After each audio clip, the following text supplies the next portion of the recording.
अस्सलामु अलैकुम वरहमतुल्लाहि वबरकातुहू। मशहूर बॉलीवुड एक्टर एजाज़ खान ने अपनी किडनी प्रेमानंद महाराज को देने का ऐलान किया है।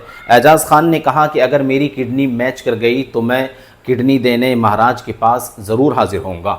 जब से एजाज़ खान ने ये ऐलान किया है उसी वक्त से ये बहस छिड़ गई है कि क्या इस्लाम के अंदर किडनी देना जायज़ है या नहीं।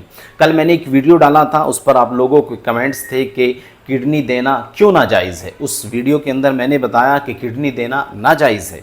आप लोगों ने पूछा कि क्यों नाजायज़ है। आज हम उन तमाम सवालों के जवाबात लेकर हाजिर हैं और वो फतवा और दलील के साथ आपके सामने मैं ये चंद मिनट की वीडियो लेकर हाजिर हुआ हूँ। वीडियो को आप पूरा देखिएगा। पहले मैं आपके सामने चंद सवालात रख रहा हूँ, उनके एक साथ जवाब आपके सामने पेश करूँगा। सवाल ये है कि अगर कोई सेहतमंद आदमी ऐसे किसी बीमार शख्स को जिसके दोनों गुर्दे किडनी फेल हो चुके हों अपना गुर्दा दे सकता है या नहीं। दूसरा यह है कि अपना गुर्दा मुफ्त में दे सकता है या पैसे देकर दे सकता है। तीसरा यह है कि क्या हम अपने जिस्म का कोई भी हिस्सा, आँख या दूसरी किडनी या गुर्दा, ये सब चीज़ें बेच सकते हैं या नहीं। और सवाल नंबर 4 ये है, क्या किसी मजबूर और ज़रूरतमंद आदमी को किडनी या गुर्दा गिफ्ट कर सकते हैं या नहीं, या पैसे लेकर हम किसी को किडनी या गुर्दा दे सकते हैं। इन तमाम के जवाबात आपके सामने मैं एक साथ पेश कर रहा हूं। आप सुन लीजिए। किसी इंसानी अज़ू का ख़ास ज़िंदा हो या मुर्दा दूसरे इंसान के जिस्म में इस्तेमाल करना पैसे लेकर या बग़ैर पैसे के चंद वजूहात की बिना पर नाजायज़ है। किस वजह से नाजायज़ है, अब आपके सामने वो चीज़ें पेश की जा रही हैं।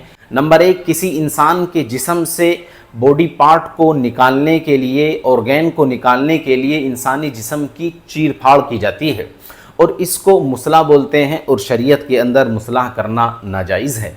और 2 नंबर ये है कि किसी चीज़ को हिबा या गिफ्ट के तौर पर किसी को देने के लिए शर्त यह है कि वो चीज़ माल हो और देने वाले की मिल्कियत में हो। इंसान को अपने बॉडी पार्ट से फ़ायदा उठाने का हक़ तो हासिल है मगर हक़ मिल्कियत नहीं, यानी इंसान अपने ऑर्गेन का मालिक नहीं है। जिन अमवाल व मुनाफ़े पर इंसान को मालिकाना हक़ हासिल ना हो तो इंसान ऐसे माल का दूसरे को मालिक नहीं बना सकता। नंबर 3 ये है कि इंसानी आज़ा व जवारह, ये बॉडी पार्ट इंसान के पास अमानत हैं और इंसान उनका निगरां और मुहाफिज है और अमीन को ऐसे तसर्रुफ़ का इख्तियार नहीं होता जिसकी इजाज़त अमानत रखने वाले ने न दी हो। और नंबर 4 ये है कि इंसान काबिल एहतराम और मुकर्रम है।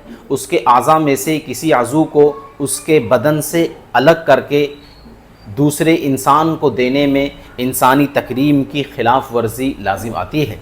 यही वजह है कि फ़ुक़हा किराम ने इलाज व मुआलजे के लिए और शदीद मजबूरी के मौके पर भी इंसानी आज़ा के इस्तेमाल को नाजायज़ करार दिया है। और जिस तरह किसी ज़िंदा आदमी के किसी आज़ू को लेकर इलाज करना दुरुस्त नहीं, इसी तरह किसी मुर्दा इंसान के आज़ू से भी इलाज करना नाजायज़ है। यानी इंसान के तमाम आज़ा से फ़ायदा उठाने की हुर्मत उसकी तकरीम और एहतराम की वजह से है, ताकि जिस हस्ती को अल्लाह तबारक ताला ने मुकर्रम व मुहतरम बनाया है लोग उसके बॉडी पार्ट को इस्तेमाल करने की हिम्मत न कर सकें।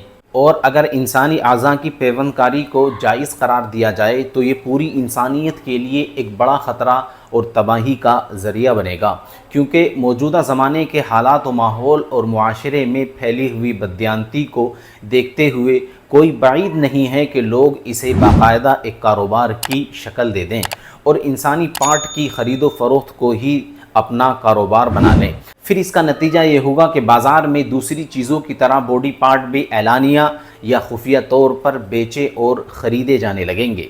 तो इसी वजह से ये इंसानी शराफत के ख़िलाफ़ होने की वजह से उलमा ने इसको नाजायज़ करार दिया है।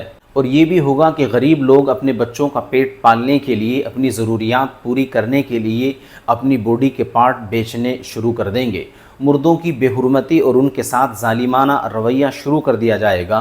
बिलखुसूस लावारिस मुर्दे अपने बहुत से आज़ा से महरूम होकर दुनिया से जाया करेंगे। खुदा न खास्ता ये मामला बढ़ता रहा तो सिर्फ़ अपनी मौत मरने वालों तक ही ये सिलसिला महदूद नहीं रहेगा, बल्कि इस काम के लिए बहुत से मासूम इंसानों के कत्ल का बाज़ार गर्म हो जाएगा اور اس مقصد کے لیے بچوں اور نوجوانوں کو اغوا کیا جائے گا، جو بہت سی جگہوں پر یہ کیس سننے میں بھی آ رہے ہیں۔ تو اس طرح یہ پوری انسانی معاشرے کی تباہی کا اعلان ہوگا۔ اس تفصیل سے واضح ہو گیا ہے کہ انسانی اعضاء کی پیوند کاری شرعاً ناجائز ہے۔ کوئی کسی کو اپنی کڈنی دینی چاہے، کوئی اپنی آنکھ گفٹ کرنی چاہے، یا اپنے جسم کے دوسرے اعضاء اپنے مرنے کے بعد یا زندہ رہتے ہوئے، تو ان کی شرعاً کوئی گنجائش نہیں۔ بیٹا اپنے باپ کو نہیں دے سکتا، بہن اپنے بھائی کو نہیں دے سکتی، بیوی اپنے شوہر کو نہیں دے سکتی، کیونکہ انسان قابل احترام اور مکرم ہے۔ اس کی تعظیم کی وجہ سے کوئی انسان اپنا کوئی بھی عضو، کوئی بھی حصہ دوسرے کو پیسوں میں یا فری میں گفٹ نہیں کر سکتا۔ اور جہاں تک بیمار کی بات ہے تو اس کے لیے توبہ اور استغفار کی جائے، اللہ پر مکمل طور پر بھروسہ کیا جائے، جو اللہ نے تقدیر میں لکھا ہے وہ ہو کر رہے گا۔ اللہ تبارک تعالی ہم سب کو عمل کی توفیق مرحمت فرمائے۔ جزاک اللہ۔ السلام علیکم ورحمۃ اللہ وبرکاتہ۔ اس طرح کی اسلامک ویڈیوز دیکھنے کے لیے ہمارے یوٹیوب چینل کو ضرور سبسکرائب کیجئے۔ ویڈیو اگر آپ کو اچھی لگی ہو تو لائک، کمنٹ اینڈ شیئر ضرور کیجئے۔ جزاک اللہ۔